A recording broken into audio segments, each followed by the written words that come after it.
Prachtig mooi festival dit. Voor u, zoals de kast zijnde. Om je naar al die, net het zien hier toch een keer met de hele band te staan. We zijn eigenlijk 2 jaar extra, maar toen ging het natuurlijk net terug. Het is leuk dat het uiteindelijk toch nog slag is, ja. En nou, aardig wat repeteren, maar denk ik, omdat oudere nummers kwamen van Jon ek voorbij. Hoe weer dat? Ja, we mochten 2 uur spelen, dus we hebben nummers spelen die we dan, hier net spelen gaan. En ja, dat is wel even, maar het is wel even weggraven inderdaad. Ik wel een paar keer dat ik dacht van, hoe zit het eigenlijk al, hè? Maar uiteindelijk is het wel heel leuk om die nummers ook weer te spelen, want dan hellen ze weer even op en dan komt ze lekker achter in een bluesstek die eigen nummers weer even en denkt, dan hebben we toch wel mooie nummers toe maken in die tijd. En maken ze dan eigenlijk correct even wat oor speelt ze nou oor, mijn oorgevoel op San Jonne?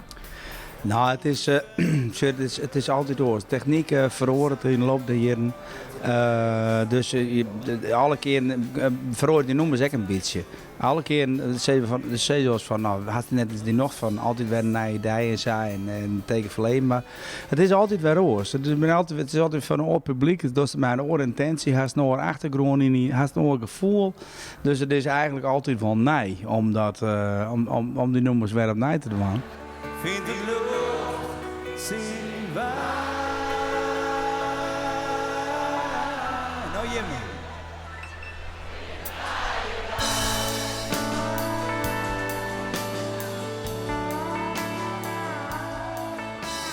Daar besluit nou wat vond het hoogtepunt van deze administratie. Nou, eigenlijk de hele jongen wel.